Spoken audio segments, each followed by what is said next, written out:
Fala turma, beleza? Hoje a gente vai conversar sobre impulso de uma força e sobre quantidade de movimento. É um assunto fantástico que principalmente completa aquilo que a gente viu na aula passada falando sobre trabalho, energia e toda essa parte que é muito importante para a tua prova do Enem. Assunto muito recorrente, todo ano vem questão aparecendo isso, inclusive. No ano passado apareceu uma questão envolvendo isso, tá? Então, vamos conversar um pouquinho sobre impulso com força, né? Então, a gente conversou que força, né, aquela grandeza lá medida em newtons, né? Tem direção, tem sentido, tem valor numérico, muito importante. Mas aí você tem que se ligar o seguinte, o que danado é impulso? Bom, você pensa pelo menos num saque, né? Na hora que o cara vai sacar uma bola, ele joga uma bola, ele emprega uma força, só que ele emprega uma força em um determinado intervalo de tempo. Então, essa força empregada em um determinado intervalo de tempo é o que a gente chama de impulso. Ou seja, quando o jogador de basquete ele vai saltar para dar aquela famosa enterrada, ele faz uma força no chão, o chão responde jogando ele para cima e ele aplica um determinado intervalo de tempo ali, gerando o que chamamos de impulso. Então a gente pode dizer que impulso é o princípio do movimento, tá? Por que ele é o princípio do movimento? Porque é aquele momento que vai iniciar quando você pensa, por exemplo, num salto de um jogador de basquete ou num saque de um jogador de vôlei. Quando você para refletir isso, o impulso ele é o começo daquele movimento, aquela força aplicada naquele intervalo de tempo que gera o começo do movimento. Então a gente tem um impulso, tá? Esse impulso é definido como sendo uma força, tá? Vezes variação do tempo. E aí o que a gente tem como sendo impulso? É força vezes variação do tempo. Note que o impulso ele é uma grandeza o quê? Uma grandeza vetorial, tá? Então ele tem a mesma orientação da força.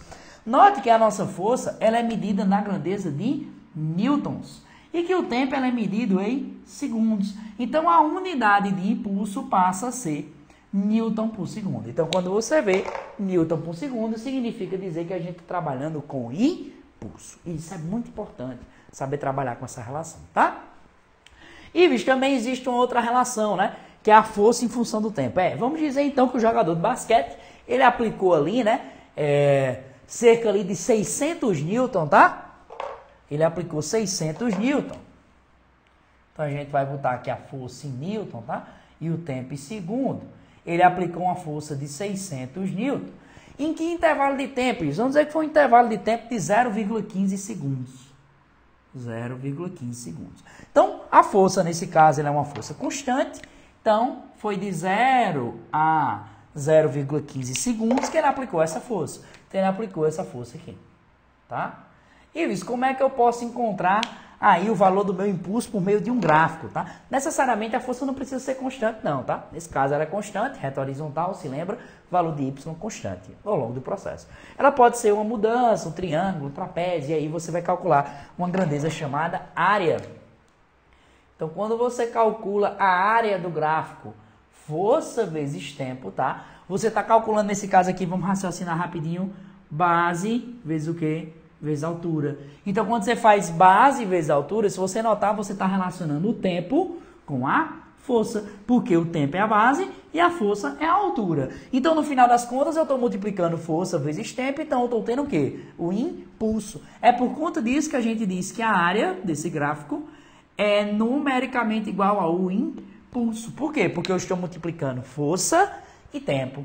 E se você fizer essas continhas aqui, 600 vezes 0,15, então a minha área aí, né, que é numericamente igual ao impulso, ela é 600 vezes 0,15, né, 600 vezes 0,15, a gente vai encontrar um valor de 60, mesma coisa que 6 vezes 15, 6 vezes 15, 30... 6 vezes 15, 6 vezes 15, 30, mais 30, mais 30, 90, tá? É cerca aí, tá? De 90 newtons por segundo. É esse valor mesmo. Deu uma travada, porque a gente já vai entrando aqui madrugada dentro nessa gravação para proporcionar para você, tá? Um melhor rendimento nesse processo, tá? Inclusive são meia-noite agora, tá? Que eu tô gravando essa aula para proporcionar para você o melhor rendimento possível. Então, 90 newton por segundo, newton que é a unidade de força, segunda que é a unidade de tempo. Ives, então vamos lá. Vamos para um exemplozinho. E aí, olha o que esse exemplo fala. O que é que vôlei tem a ver com física? Ao dar um saque em um jogo de vôlei, o jogador aplica uma força de intensidade de 6 vezes 10 ao quadrado newton sobre a bola, durante um intervalo de tempo de 1,5 vezes 10 a menos 1. calcule o impulso. Rapaz, olha os dados que tu tem aí, ó. Tu tem a força, como sendo 6 vezes 10 ao quadrado newton, e tu tem a variação do tempo, como sendo 1,5 vezes 10 a menos 2 segundos. Então, calcule o impulso. Então, o impulso, ele nada mais é do que a força vezes a variação do tempo, que no caso é 6 vezes 10 ao quadrado, vezes 1,5 vezes 10 a menos 2. Rapaz, essa conta é meio ruim. Ou 10 a menos 1, né? Desculpa, 10 a menos 1, tá? Segundos. Essa conta é um pouquinho ruim de fazer, eu sei que é, tá? Aí o que é que eu faço? Eu jogo as potências de base 10 tudo para um lado e jogo os números para o outro. Aí fica assim, ó. I impulso é igual a 6 vezes 1,5 vezes 10 ao quadrado vezes 10 a menos 1, tá? Aí eu vou ensinar algumas técnicas matemáticas de resolução para você agora. Bom, 10 ao quadrado vezes 10 a menos 1 é a mesma coisa que 6 vezes 1,5 vezes. Repete a base. Somos expoentes. 2 com menos 1 me dá quanto? Mais 1, né? Então, eu vou pegar o valor daqui e multiplicar por 10. Bom, pegando esse valor aqui que está com vírgula multiplicando por 10, eu tenho 15. Então, eu tenho I, que é igual a 6 vezes 15. E, Chives, olha, 6 vezes 15 é ruim de fazer, né? É ruim de fazer. Que foi tanto que eu enganchei aqui, não foi? Se você notar, vai dar a mesma resposta. Ixi, Maria, é a mesma... Por quê? Porque se você notar, os dados que eu botei aqui, cara, foi o mesmo. 6 vezes 10 ao quadrado é a mesma coisa que 600 newton. E 1,5 vezes 10 a menos 1 é a mesma coisa que 0,15 segundos. Então, o jato que eu botei aqui já foi proposital, tá?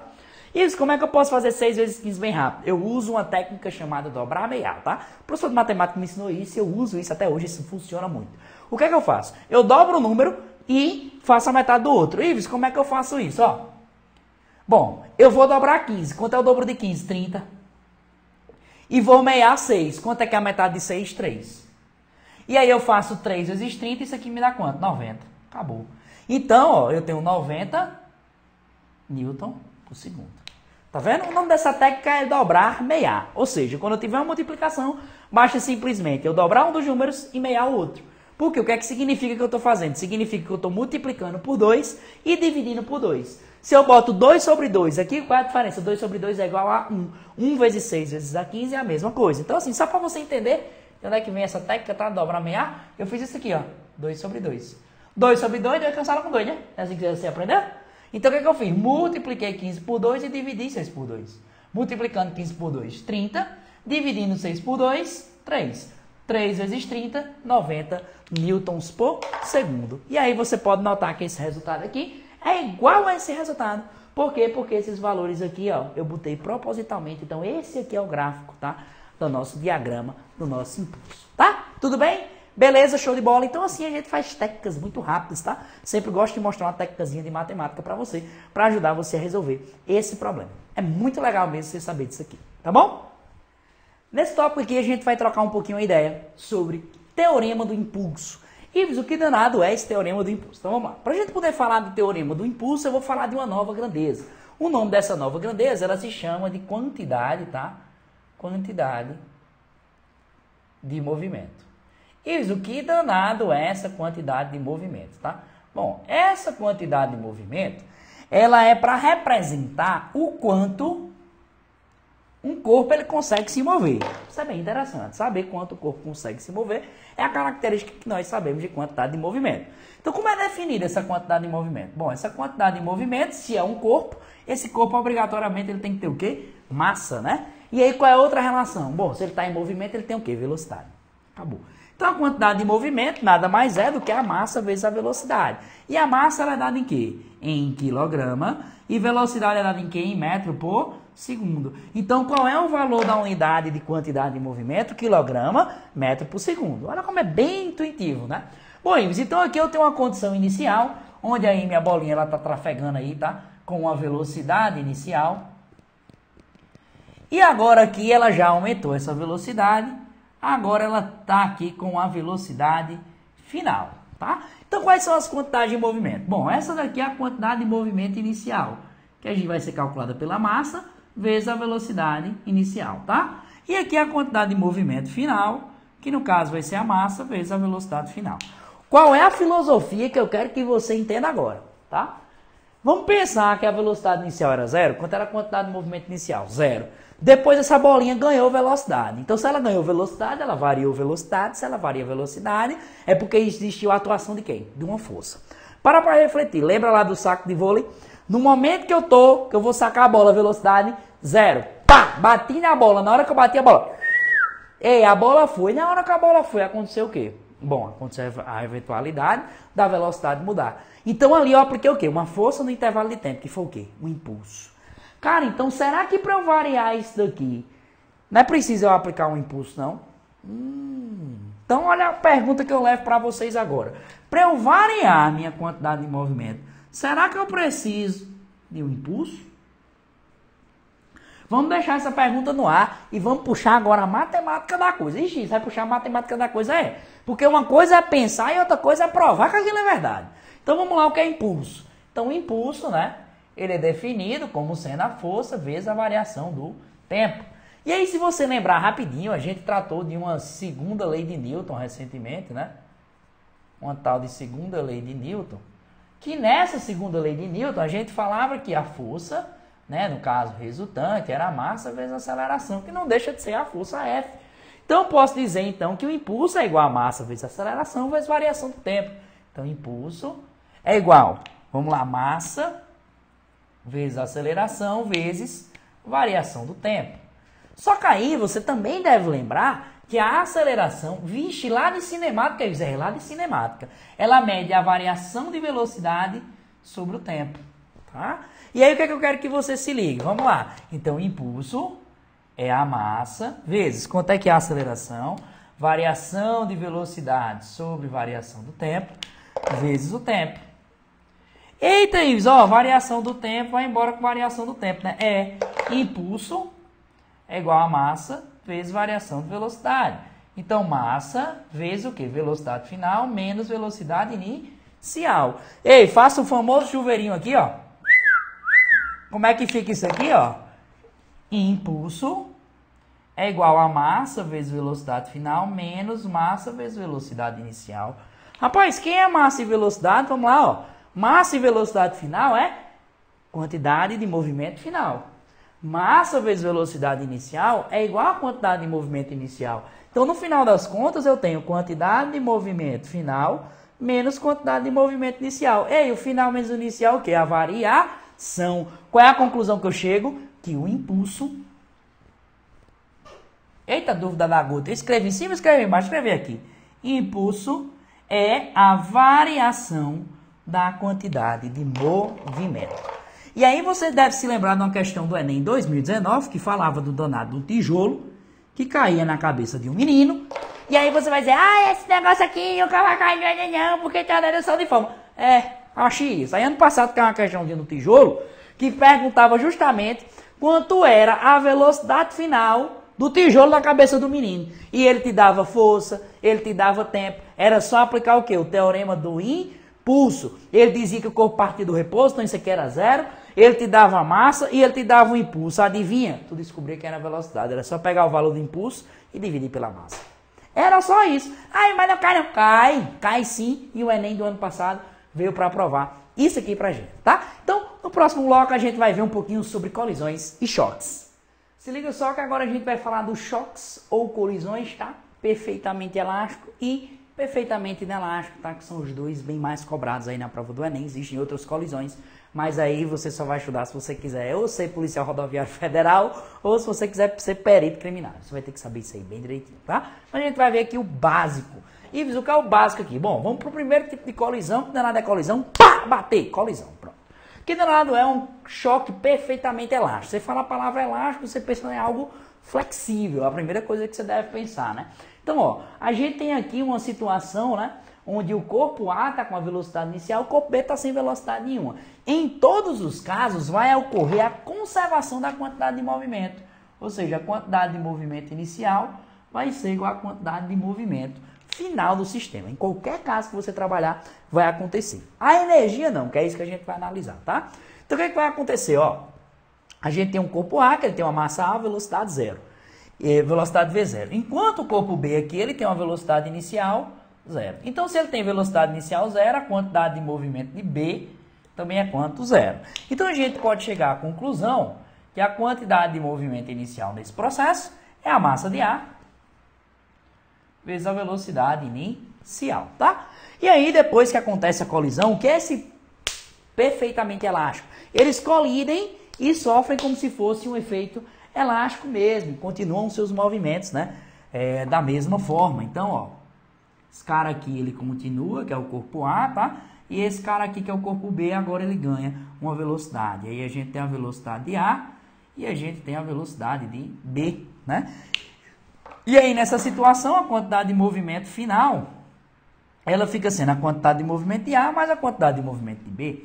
Então, é massa de A vezes velocidade de A mais massa de B vezes a velocidade de B. Olha que coisa interessante, né? E aí, existem vários tipos de perguntas, tá? Ele pergunta quanto é a velocidade inicial, te dá as massas, enfim.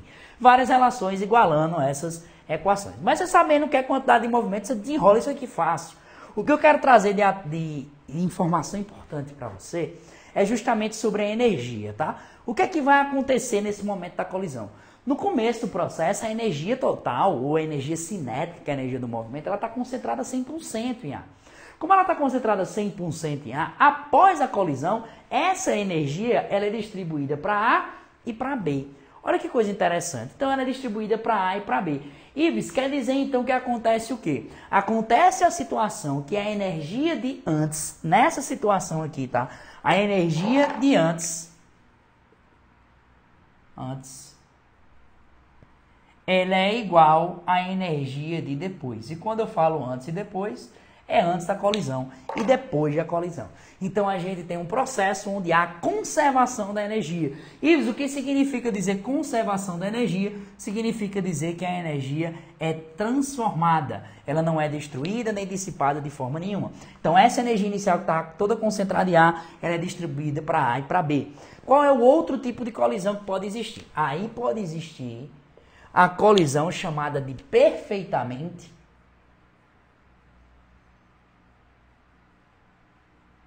inelástica. Ives, inelástica que é a mais comum no nosso dia a dia, tá? Por exemplo, quando você já deve ter visto engavetamento de carro que para uma BR, um desmantelo maior do mundo, pá, sai um batendo do outro, a gente escuta um som muito forte e não acontece isso, dos dois corpos se separarem e seguirem junto na perfeitamente inelástica. Então, na perfeitamente inelástica, a situação inicial é essa, tá? Vamos pensar no engavetamento de alguns carros. Então, o que é que acontece? Ó, a gente tem aqui um carrinho A, tá? Esse carrinho A aqui, ele tá vindo virado no track, tá? Com a velocidade inicial. E a gente tem aqui, ó, tá? Um carrinho B que tá parado. E esse carrinho B que tá parado, velocidade dele, 0. Então a gente pode dizer, né, que no começo do processo, a quantidade de movimento nessa situação, quantidade de movimento inicial, é a mesma daqui, né? A massa de A vezes a velocidade inicial de A. E se B tivesse velocidade, você adicionava mais massa de B vezes velocidade de B, tá? E aí o que acontece nesse processo? Na hora que acontece o choque, então após o choque, tem uma mudança, tá? E essa mudança eu vou mostrar para você qual é. Os dois carros, eles engavetam, ou seja, eles saem juntos, tá? Após a colisão. E durante a colisão, a gente sabe que existe um som muito forte. A gente vê uma batida no meio da rua, a gente escuta um som muito forte. Então, esses dois carros aqui, eles, ó, saem juntos, tá? Eles batem juntos e seguem juntos. Então, a quantidade de movimento final é o quê? É a massa, agora é a massa total, que é a massa de A mais a massa de B. Então, pode fazer assim, ó, massa de A vezes velocidade, mais massa de B vezes velocidade. Ou você pode fazer logo assim, ó, quantidade de movimento final é massa de A mais massa de B vezes velocidade. Dá na mesma, tá? Mas o que é que eu quero que você entenda? No momento da colisão, parte dessa energia é transformada em quê? Em som. Você escuta uma zoada aqui. Devido a você escutar uma zoada, uma outra parte dessa energia também é feita para deformar o metal. É tanto que esse metal, quando ele é deformado, inclusive se você botar a mão em cima daquele metal deformado, ou se você pegar um copo de alumínio e está deformando, devido a essa agitação molecular, ele aumenta a temperatura. É isso, então aqui há uma dissipação de energia, né? É uma dissipação de energia. Ou seja, é diferente desse caso. A quantidade de energia antes não é igual à quantidade de energia depois. A quantidade de energia antes, ela é menor do que a quantidade de energia depois. Por que ela é menor? Porque acontece uma dissipação, ou seja, a energia sai dali na forma de som e na forma de calor. Então, quando a gente tem um choque perfeitamente elástico, a gente tem a conservação da quantidade de movimento e a conservação da quantidade de energia. E quando a gente tem uma situação de perfeitamente inelástica, a gente continua tendo a conservação da quantidade de movimento, mas a gente não tem mais a conservação da energia.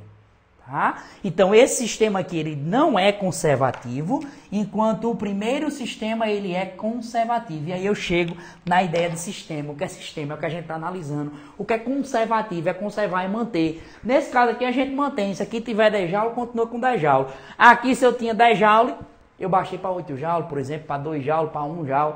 Então, aqui não acontece a conservação. Então, esse sistema aqui, primeiro, ele é conservativo e esse daqui, ele não é conservativo.